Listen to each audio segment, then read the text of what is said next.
C'est l'histoire d'une femme pauvre nommée Déborah et d'un milliardaire nommé Didier. L'une avait faim et froid, l'autre avait tout ce que l'argent pouvait acheter.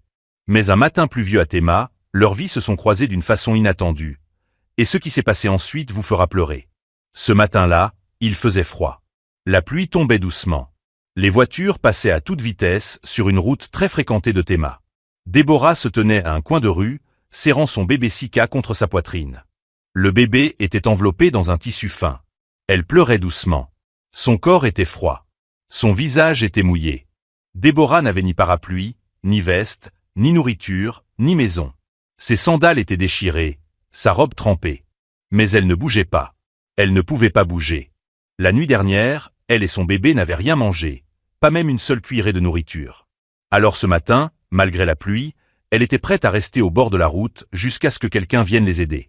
Ce n'était pas pour elle qu'elle voulait tant de la nourriture, mais parce que son bébé avait faim. Elle ne supportait plus de voir son enfant souffrir. Les gens passaient devant elle. Certains la regardaient avec pitié, d'autres détournaient les yeux. Deux hommes près d'elle ont murmuré. « Pourquoi elle reste là sous la pluie ? C'est peut-être son travail, » dit l'autre. Beaucoup de gens font semblant pour recevoir de l'argent. Certains louent même un bébé pour attirer la pitié. Déborah les a entendus, mais elle n'a rien dit. Elle a simplement essuyé le visage de Sika et l'a bercé doucement. Elle a tendu la main et, d'une voix faible, fatiguée mais pleine de douleur, elle a dit « Aidez-moi s'il vous plaît. Juste un peu de nourriture pour mon bébé. » Elle n'a rien mangé. Elle a regardé le visage de Sika. Les lèvres du bébé étaient sèches. Ses pleurs étaient faibles. Déborah l'a serré encore plus fort. « Ne t'inquiète pas mon bébé. Maman trouvera de la nourriture aujourd'hui. Même si je dois rester ici toute la journée, l'aide viendra. » Mais Déborah ne savait pas que l'aide était plus proche qu'elle ne le pensait. Dans une grosse voiture noire, un homme était assis à l'arrière. Il s'appelait Didier. Il était très riche. Tellement riche que les gens se retournaient quand il passait. Ce jour-là, il allait très tôt à son bureau. Il avait une réunion importante avec des étrangers qui voulaient faire affaire avec son entreprise. Cette réunion pouvait faire grandir ses affaires dans tout le pays. La route était encombrée, les voitures avançaient lentement. Le trafic habituel de Théma. Didier était assis, penché en arrière, regardant par la vitre. Et soudain, quelque chose attira son attention. Il se redressa. Une jeune femme se tenait au bord de la route avec un bébé dans les bras. La pluie tombait toujours. Pas trop fort, mais assez pour mouiller complètement quelqu'un. Le bébé était déjà mouillé. La femme semblait épuisée, presque sans force. Didier la regardait. Il voyait comment elle tenait son bébé, comme si cet enfant était tout ce qui lui restait dans le monde. Elle ne bougeait pas. Elle ne criait pas. Elle demandait juste de l'aide, doucement. Didier sentit quelque chose au fond de lui. Il savait que ce n'était pas un simple cas de mendicité. C'était de la douleur. Une vraie douleur. Il la regarda encore et dit soudain « Arrête la voiture ». Le chauffeur se retourna. « Monsieur, arrête-toi ». La voiture s'arrêta. Didier ouvrit la porte et sortit sous la pluie. Ses chaussures touchaient le sol mouillé, son costume commençait à se tremper, mais il s'en fichait. Il marcha lentement vers la femme. Déborah ne l'avait pas remarqué. Elle berçait toujours Sika, qui pleurait encore doucement. Didier s'arrêta devant elle. Déborah leva les yeux, surprise de voir un homme grand devant elle. Elle regarda son visage. Il avait l'air sérieux, mais gentil. « Bonjour », dit Didier doucement. Déborah ne répondit pas. Elle hocha juste la tête. Il regarda le bébé. « Comment s'appelle-t-elle »« Sika », répondit Déborah doucement. Didier s'approcha et regarda le visage de Sika. Elle tremblait, ses lèvres frémissaient. « Elle a mangé » demanda-t-il. Déborah secoua la tête. « Non, monsieur. Pas depuis hier. » Didier vit les vêtements trempés de la jeune femme, ses mains glacées par le froid. « Et vous ? Vous avez mangé » Déborah baissa les yeux. « Non, monsieur. Mais ce n'est pas grave. Je veux juste trouver à manger pour mon bébé. » Didier resta silencieux un moment. Il les regarda toutes les deux, puis dit « Viens avec moi. » Déborah le regarda, confuse. « Monsieur ? Viens. Laisse-moi t'aider. » Déborah resta immobile. Elle avait peur. Elle n'avait jamais parlé à un homme riche auparavant. Elle ne savait pas quoi penser. Mais quand elle regarda ses yeux, ils étaient calmes et pleins de bonté. Elle regarda Sika. Le bébé tremblait encore. Ses petits doigts étaient froids. Déborah respira profondément et hocha la tête. Elle suivit Didier vers la voiture noire. Le chauffeur ouvrit la porte. Déborah monta, tenant Sika bien serrée. Elle s'assit prudemment, au bord du siège, de peur de salir quoi que ce soit. Le chauffeur la regarda dans le miroir, sans rien dire, mais ses yeux posaient des questions. Déborah évita son regard. Elle regardait Sika, la berçait doucement. À côté d'elle, Didier restait silencieux. Il fixait la route, mais son esprit était ailleurs. Qui était cette femme? Que lui était-il arrivé? Comment en était-elle arrivée là? Dans la voiture, Didier prit une petite serviette sur le siège et la tendit à Déborah. « Tenez, dit-il. Séchez le bébé. » Déborah la prit rapidement. « Merci monsieur, dit-elle. » Ses mains tremblaient pendant qu'elle enveloppait Sika. Didier la regardait. Sa robe était encore mouillée, ses cheveux gouttaient, mais elle ne se plaignait pas. Elle ne pensait qu'à son bébé. « Comment tu t'appelles » demanda-t-il. « Déborah, » répondit-elle doucement. « D'accord Déborah. Où est ta maison » Déborah baissa les yeux. Elle ne répondit pas tout de suite. Puis elle murmura. « Nous dormons dans la rue, monsieur. » Didier hocha lentement la tête. Il ne montra pas de surprise, il inspira profondément et dit. « Très bien, je vais t'emmener dans un endroit sûr. » Déborah leva les yeux grands ouverts. « Vraiment, monsieur ?» Didier acquiesça. « Oui, un endroit sec et chaud. Toi et Sika avez besoin de repos et de nourriture. » Les larmes montèrent aux yeux de Déborah, mais elle les essuya rapidement. « Merci monsieur. Que Dieu vous bénisse. » Didier ne répondit rien. Il regardait par la fenêtre, perdu dans ses pensées. Mais Déborah ne savait pas que ce n'était que le début. Didier regarda sa montre à nouveau. Il savait qu'il était presque en retard pour sa réunion. Les représentants étrangers devaient probablement déjà l'attendre à son bureau. C'était une réunion très importante, qui pouvait faire grandir son entreprise et lui apporter des partenariats dans tout le pays. Mais il regarda Déborah. Il regarda son bébé, Sika. Elles étaient fatiguées, froides, affamées. Il secoua la tête. Non, dit-il pour lui-même. Elles ont besoin de manger d'abord. Il demanda à son chauffeur de s'arrêter dans un petit restaurant. Ils y entrèrent. Didier se fichait de qui les regardait. Il commanda du riz chaud, de la banane plantain frite, du poulet et du lait tiède pour le bébé. Il demanda aussi de l'eau. Déborah s'assit au bord d'une chaise, tenant toujours Sika contre elle. Son ventre la faisait souffrir. Elle n'avait rien mangé depuis 2 jours. Quand la nourriture arriva, elle regarda Didier. « Je peux manger ici, monsieur ?» demanda-t-elle doucement. Didier hocha la tête. « Oui, mange. » Déborah baissa la tête. Elle posa Sika sur ses genoux et lui donna le lait tiède, puis elle commença à manger. Elle mangeait lentement au début, comme si elle avait peur que la nourriture disparaisse. Des larmes coulaient sur ses joues pendant qu'elle mâchait. Didier la regardait en silence, sans rien dire. Quand elle eut fini, elle s'essuya la bouche avec le dos de la main, puis leva les yeux vers Didier. « Merci monsieur. Que Dieu vous bénisse. » Didier se pencha en avant. « Dis-moi, que t'est-il arrivé? Comment en es-tu arrivé là ?» Déborah regarda son bébé, puis commença à parler. « Monsieur, je n'ai personne au monde. Mes parents sont morts quand j'étais petite. J'ai grandi dans un orphelinat à Ibadan. La vie était dure, très dure. En grandissant, j'ai appris à survivre. Je travaillais dans les maisons des gens, je nettoyais, je lavais, je cuisinais. Tout ce que je pouvais faire pour survivre. » Elle regarda le visage de Sika et l'embrassa sur le front. « Un jour, j'ai rencontré Jacob. Il était chauffeur de taxi à Tema, mais venait d'un pays voisin. Il était gentil. On est devenus proches. On s'aimait. Après 1 an, il a dit qu'on allait se marier. » Elle fit une pause. Didier l'écoutait toujours. Le restaurant était silencieux. Quelques mois plus tard, j'ai découvert que j'étais enceinte. J'ai eu peur au début, mais quand je l'ai dit à Jacob, il était heureux. Il a dit qu'il voulait m'épouser, mais qu'il devait d'abord aller dans son pays pour parler à sa famille. C'était leur tradition, disait-il. Sa voix se brisa. Ce fut la dernière fois que je l'ai vu. Didier se redressa. « Comment ça ?» Déborah hocha lentement la tête. Il avait promis de revenir dans 1 semaine. Mais il n'est jamais revenu. Son numéro ne passait plus. J'ai attendu, j'ai pleuré, j'ai supplié ses amis, mais personne ne savait rien. Ou alors il mentait. Je ne sais pas. J'avais plus d'argent. J'ai perdu la maison où je vivais. Personne ne voulait m'embaucher à cause de ma grossesse. Alors j'ai commencé à dormir dehors. Je mendiais pour manger. Elle s'essuya les yeux. Maintenant, Sika est tout ce qu'il me reste. Le cœur de Didier se serra. Il regarda la petite fille qui dormait paisiblement, puis Déborah. Elle était encore jeune, pleine d'espoir. mais la vie l'avait traité comme si elle ne valait rien. Didier prit une grande inspiration. Il fit une promesse silencieuse dans son cœur. Ce n'est pas là que son histoire va se terminer. Il sortit de l'argent de sa poche et le posa sur la table devant Déborah. « Prends ça, dit-il. Ça t'aidera, toi et ton bébé, pour l'instant. » Déborah regarda l'argent. Ses mains tremblaient. « Monsieur, c'est trop. Je ne peux pas accepter tout ça. » Didier la regarda dans les yeux. « Prends-le, répéta-t-il doucement. Tu en as besoin. » Déborah regarda Sika, endormie dans ses bras.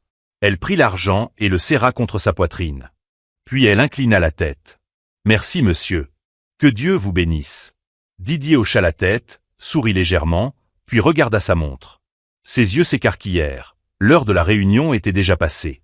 Les invités étrangers étaient sûrement déjà à son bureau.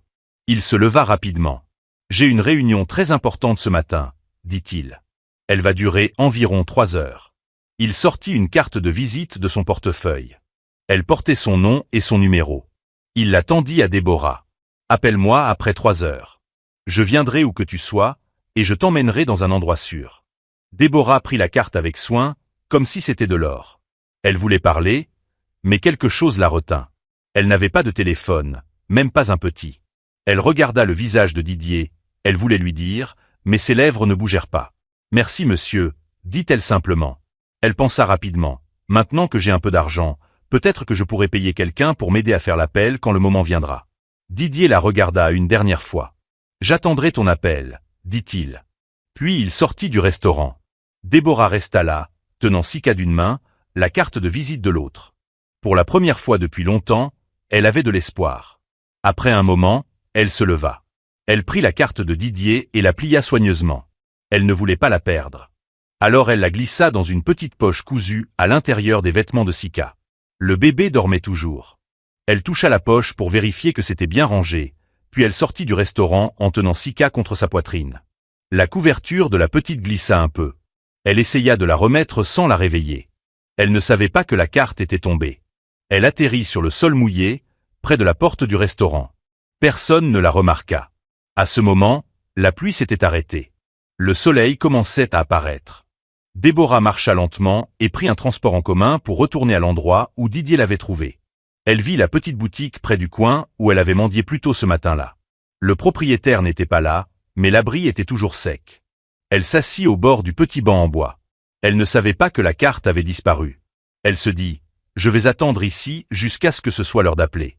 Ensuite je paierai quelqu'un pour m'aider. » Mais il n'y avait plus de carte. Plus de numéros. Rien. À midi pile, Didier se leva de sa chaise dans la salle de réunion. Les invités étrangers venaient de partir. Tout s'était bien passé. Il aurait dû sourire. Mais son esprit était ailleurs. Il fronça les sourcils. Il fouilla dans sa poche et regarda son téléphone. Aucun appel manqué. Il regarda à nouveau l'heure. 5 heures étaient passées. Il s'assit et fixa le sol. « Pourquoi ne m'a-t-elle pas appelé ?» demanda-t-il à voix basse. Elle a oublié ? Peut-être qu'elle n'a jamais eu l'intention d'appeler. Peut-être que c'est juste une mendiante comme les autres. Son visage devint grave. Mais, elle ne ressemblait pas à ça. Elle avait l'air effrayée. Elle avait l'air brisée. Il se rappela comment elle pleurait en mangeant. Comment elle serrait son bébé comme si le monde voulait le lui arracher. Il poussa un long soupir. Je lui ai dit que je l'emmènerais dans un endroit sûr, ne serait-ce que pour son bébé. Pourquoi ne voudrait-elle pas ça? Il regarda son téléphone encore une fois. Toujours rien. Après un moment, il le posa sur son bureau et retourna à son travail. Mais au fond de lui, il n'était pas tranquille. Et ailleurs, dans une autre partie de la ville, Déborah était toujours assise, silencieuse, à l'ombre, tenant Sika, sans savoir que la carte était tombée. C'était l'heure du déjeuner. Didier monta dans son 4x4 noir et resta un moment sans bouger. Il regarda par la fenêtre, perdu dans ses pensées. Puis il se tourna vers son chauffeur et dit « Emmène-moi dans ce petit restaurant où nous sommes allés.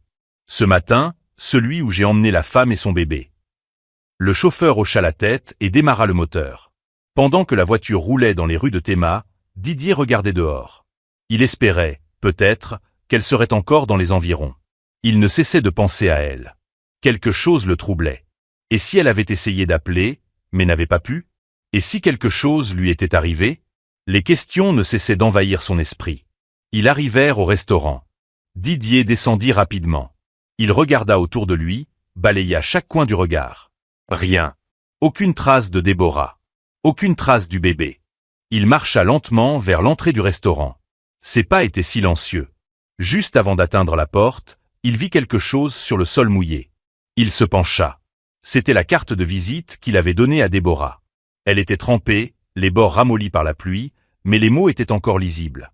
Il la ramassa et la regarda longuement, le cœur lourd. « Est-ce qu'elle l'a jetée » murmura-t-il. « Ou bien est-ce qu'elle l'a perdue sans s'en rendre compte » Il regarda encore autour de lui. Toujours rien. Il serra la carte dans sa main, entra dans le restaurant et s'assit à la même table qu'ils avaient utilisée le matin. Une serveuse vint vers lui. « Bonjour monsieur, qu'aimeriez-vous manger » Il la regarda sans sourire. « Juste du riz avec du poulet » répondit-il doucement. La serveuse partit, et Didier s'adossa à sa chaise. Il posa la carte mouillée sur la table et ne la quitta pas des yeux. Dans sa tête, deux voix s'affrontaient. L'une disait « Elle est partie. Elle n'a jamais eu l'intention de t'appeler. » L'autre répondait « Elle a perdu la carte. Peut-être qu'elle t'attend encore. » Il ne savait pas quelle voix croire. Mais une chose était certaine. Il ne pouvait s'arrêter de penser à ce que traversait peut-être le bébé, quelque part dans la ville. De l'autre côté de la ville, Déborah était toujours assise sous l'abri. Sika dormait dans ses bras. Déborah avait l'air épuisée, les yeux rouges. Elle pensa que c'était le bon moment pour appeler monsieur Didier. Alors elle ouvrit doucement la petite poche cousue dans les vêtements de Sika pour vérifier si la carte était toujours là. Sa main s'arrêta. Son cœur bondit. Elle n'y était plus. Elle chercha encore, secoua doucement les petits habits, fouilla son propre pagne. Rien. Elle se leva, regarda le sol autour d'elle. Toujours rien. Des larmes remplirent ses yeux. Oh non, non, non, murmura-t-elle en pleurant doucement. Elle se rassit, serra Sika contre elle. Ce n'est pas possible. Dieu m'a enfin envoyé quelqu'un pour nous aider, quelqu'un de bon, et maintenant j'ai perdu sa carte. Elle s'essuya le visage avec son pagne, mais les larmes continuaient de couler. Didier. Il avait dit qu'il reviendrait pour nous. Il avait dit qu'on serait en sécurité. Elle revoyait son regard, sa voix, la nourriture, l'argent qu'il lui avait donné. Et maintenant, plus aucun moyen de le contacter. Elle serra Sika encore plus fort contre elle. « Pardon, mon bébé. Maman l'a perdu. J'ai perdu notre seule chance. » Son cœur était lourd, ses lèvres tremblaient. Puis, soudain, une pensée lui traversa l'esprit. Peut-être que la carte est tombée dans le bus que j'ai pris. Ou alors, au restaurant où il m'a emmené. Elle releva la tête. Le bus, elle n'avait aucune idée du numéro ou de l'itinéraire. Mais le restaurant, oui. Elle se souvenait de la rue. Elle se souvenait de la table. Elle pouvait y retourner. Elle se leva, les larmes aux yeux, mais un nouvel espoir dans le cœur. Je dois y retourner. Peut-être que la carte est encore là. Peut-être que quelqu'un l'a gardée. Elle attacha Sika solidement dans son dos et se mit à marcher vite. Elle priait en silence. « Mon Dieu, s'il te plaît, aide-moi à la retrouver. Ne laisse pas cette aide se perdre. » Ses jambes étaient fatiguées, son corps faible, mais son cœur restait déterminé. Elle trouva un petit bus jaune allant dans cette direction. Elle monta dedans et resta silencieuse, les yeux fixés sur la route. Chaque arrêt faisait battre son cœur plus fort. Enfin, le bus s'arrêta près du restaurant. Elle descendit, regarda autour, et marcha vite. Didier, lui, venait de terminer son repas au restaurant. Il était encore pensif. Il prit la carte, l'essuya avec un mouchoir, la regarda encore une fois. Puis il poussa un long soupir et sortit du restaurant. Son chauffeur ouvrit la portière. « On retourne au bureau », dit-il. Au même moment, Déborah n'était qu'à quelques pas. Elle ne vit pas le visage de Didier derrière la vitre teintée. Et lui non plus ne la vit pas. Quand elle arriva devant le restaurant, la voiture était déjà partie. Elle resta un moment devant la porte, le souffle court. Puis elle entra lentement, tenant toujours Sika contre elle. Elle regarda autour d'elle. Tout avait l'air pareil. Mais quelque chose manquait. Elle s'approcha de la table où ils avaient mangé le matin. La table était propre. Aucune carte. Elle se pencha, regarda sous la table. Rien. Elle s'adressa à l'une des serveuses. « S'il vous plaît, est-ce que quelqu'un aurait trouvé une petite carte ici ?» demanda Déborah d'une voix tremblante. La serveuse secoua la tête. « Non madame, on a tout nettoyé.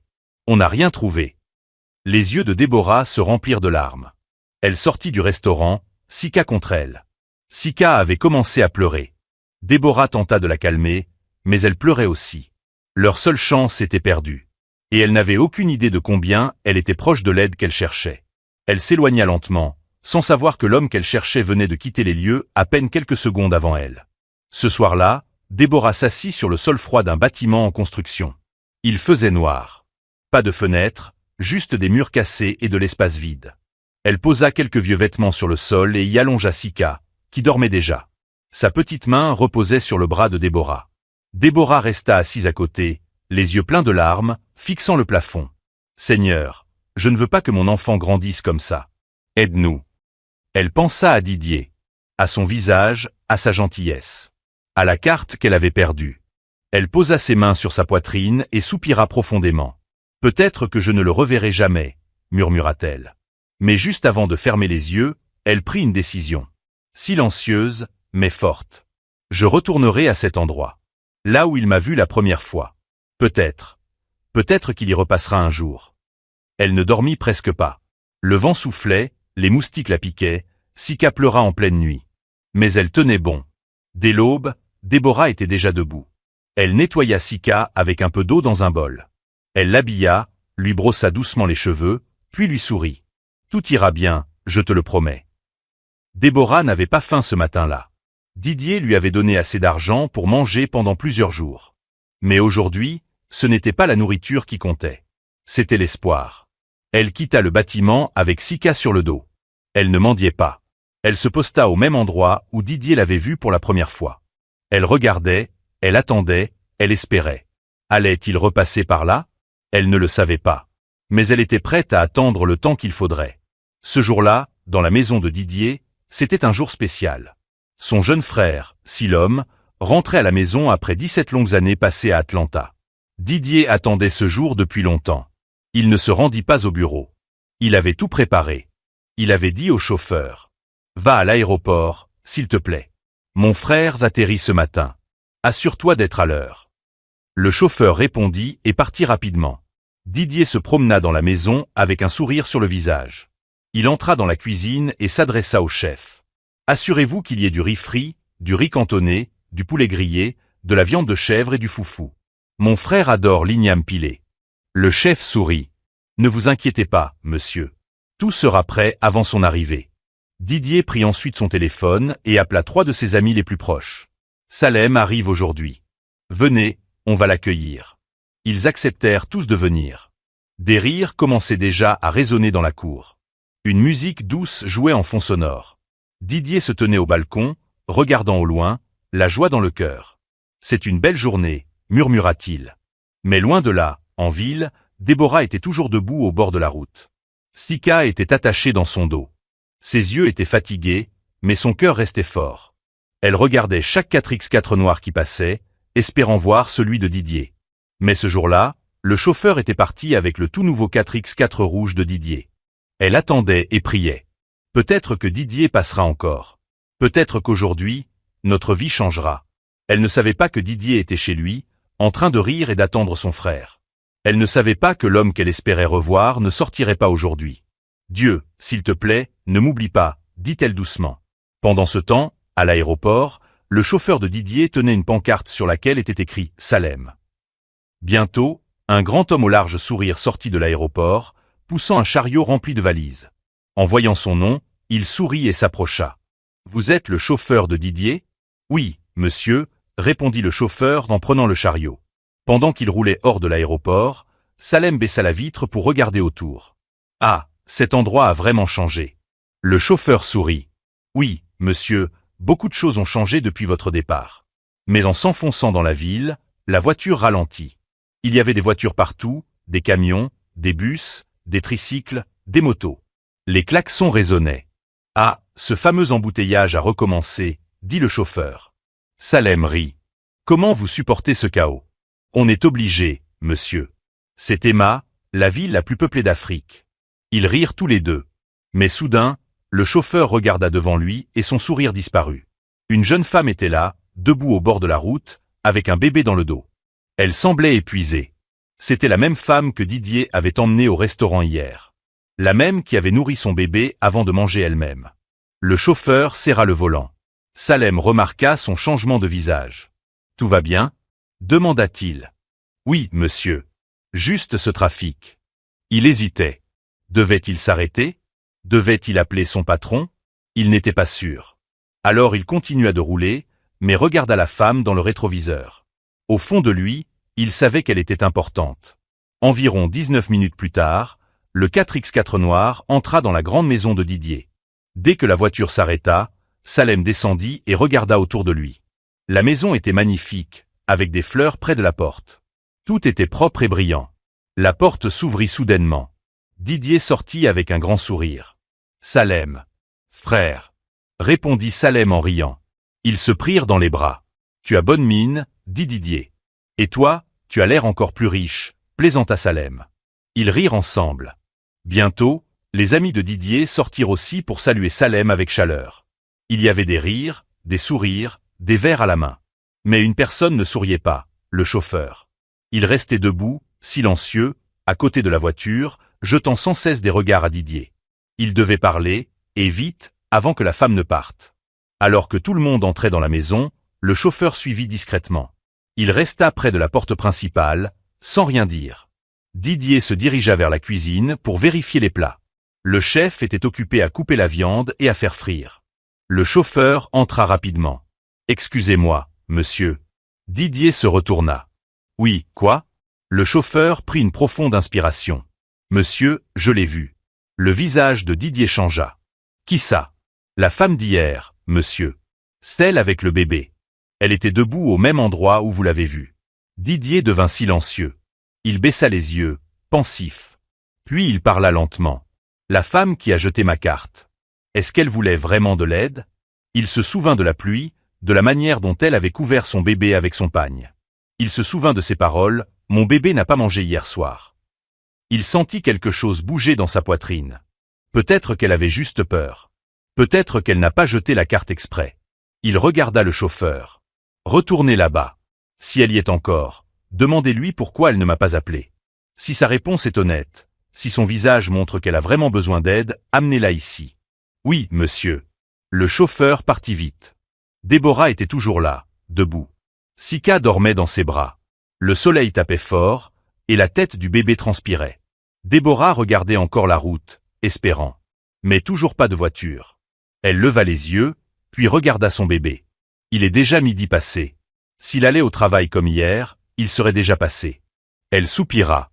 Peut-être qu'il n'est pas sorti aujourd'hui, ou qu'il a pris un autre chemin. Allons-y, mon bébé. Cherchons un peu d'ombre. Elle allait partir quand elle entendit une voix. Madame. Elle se retourna brusquement. Un 4x4 rouge venait de s'arrêter. La vitre descendit. L'homme à l'intérieur la pointa du doigt. Attendez. Elle le reconnut. C'était le chauffeur de Didier. Ses yeux s'agrandirent, son cœur s'emballa. Elle serra Sika contre elle pendant que le chauffeur descendait. Déborah fit un petit pas en avant. Leurs regards se croisèrent. Les larmes lui montèrent aux yeux. « Je suis désolée, » dit-elle d'une voix tremblante. « J'ai perdu la carte qu'il m'a donnée hier. J'ai tout cherché. Je suis retournée au restaurant, mais elle n'y était pas. » Le chauffeur la regarda. Il vit son visage fatigué, la sueur, la façon dont elle tenait son bébé comme un trésor. Elle ne jouait pas la comédie. Elle avait sûrement pleuré toute la nuit. « Veuillez me suivre, » dit-il doucement. Déborah hocha la tête. Il ouvrit la portière arrière. Elle monta avec Sika. Le chauffeur démarra. Déborah regardait par la fenêtre, le cœur battant. Elle ne savait pas ce qui l'attendait, mais elle murmura. « Merci mon Dieu, merci. » Le 4x4 rouge entra dans la cour de Didier. Le chauffeur descendit le premier et ouvrit doucement la porte pour Déborah. Elle sortit lentement, Sika toujours dans les bras. Elle leva les yeux vers la grande maison. Tout paraissait irréel. C'était si beau. Le chauffeur sourit doucement. « Venez. » Elle le suivit. En entrant, des rires venaient du salon. Didier était là avec son frère Salem et quelques invités. Il parlait encore, riait. Mais dès que Didier vit Déborah, son sourire disparut. Il se leva lentement. Déborah s'approcha rapidement, Sika contre elle. Elle se mit à genoux pour le saluer. Mais Didier s'empressa de la relever par les bras. « Non, je vous en prie, » dit-il doucement. « Ne faites pas ça. » Elle se leva en tremblant. Tout le monde se tourna vers elle, la pièce devint silencieuse. Personne ne parla, mais leurs regards étaient pleins de questions. Didier ne donna aucune explication. Il se contenta de lui dire « Viens avec moi ». Il l'emmena hors du salon, puis descendit le couloir. Il ouvrit la porte d'une chambre d'amis, propre et fraîche. « S'il te plaît, dit-il doucement, prends un vrai bain, toi et ton bébé. Vous pouvez vous reposer ici. » Déborah acquiesça lentement, les yeux encore remplis d'incertitude, comme si tout cela n'était pas réel. Didier la laissa là et se dirigea directement vers la cuisine. Il appela le chef. « Il y a une femme dans la chambre d'amis, » dit Didier fermement. « Assure-toi qu'elle mange bien. Ne tarde pas. »« Oui, monsieur, » répondit le chef. Plus tard dans la soirée, après le départ de tous les invités, Didier s'assit dans le salon avec Salem et Déborah. Déborah avait meilleure mine. Elle portait des vêtements propres que la bonne lui avait donnés. Sika dormait profondément dans ses bras. Didier la regarda. « Tu as dit que tu avais perdu la carte ?» demanda-t-il doucement. Déborah hocha la tête. « Oui, monsieur. J'ai cherché partout. Je suis même retourné au restaurant, mais je ne l'ai pas retrouvée. » Elle fit une pause, puis ajouta. « Mon téléphone est tombé en panne avant mon accouchement. Je n'en ai plus depuis ce jour. » Salem écoutait en silence. Didier lui avait déjà raconté une partie de l'histoire. Maintenant qu'il la voyait, Salem ressentit quelque chose de profond. Il regarda le bébé, puis Didier. Didier se pencha vers Déborah. « Je ne peux pas changer ton passé, dit-il, mais je peux t'aider à changer ton avenir. » Déborah resta sans voix. Didier continua. « Réfléchis.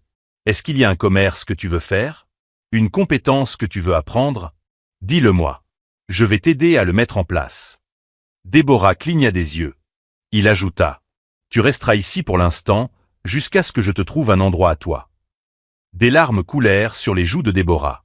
Cette fois, elle ne les cacha pas.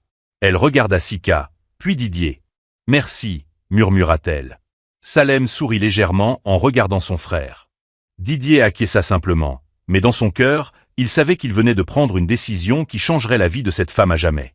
Quelques jours plus tard, Didier entra dans la chambre d'amis et sourit à Déborah. « Prépare-toi, » dit-il, « on sort. »« Sortir » demanda-t-elle surprise.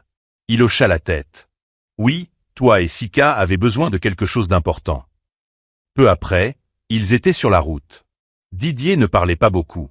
Déborah tenait Sika contre elle, regardant par la fenêtre, toujours étonnée de ce qui lui arrivait. Ils arrivèrent dans une grande boutique de vêtements. Didier les guida à l'intérieur. « Choisis tout ce que tu veux, » dit-il. Déborah le regarda, les yeux écarquillés. « Monsieur, que voulez-vous dire ?»« Je suis sérieux, » répondit-il avec un sourire. « Toi et Sika, vous le méritez. » Au début, Déborah était timide. Elle touchait les vêtements puis les reposait. Mais Didier l'encouragea. Bientôt, elle choisit quelques jolies robes pour elle et de beaux habits pour Sika. À la fin, la caissière emballa tout soigneusement. Didier paya. Les yeux de Déborah étaient pleins de joie. « Merci monsieur, » dit-elle. « Merci infiniment. » Mais Didier n'avait pas fini. Ils allèrent ensuite dans une boutique de téléphone. Il demanda un téléphone solide et facile à utiliser. Ensuite, ils allèrent à un centre télécom pour récupérer son ancien numéro.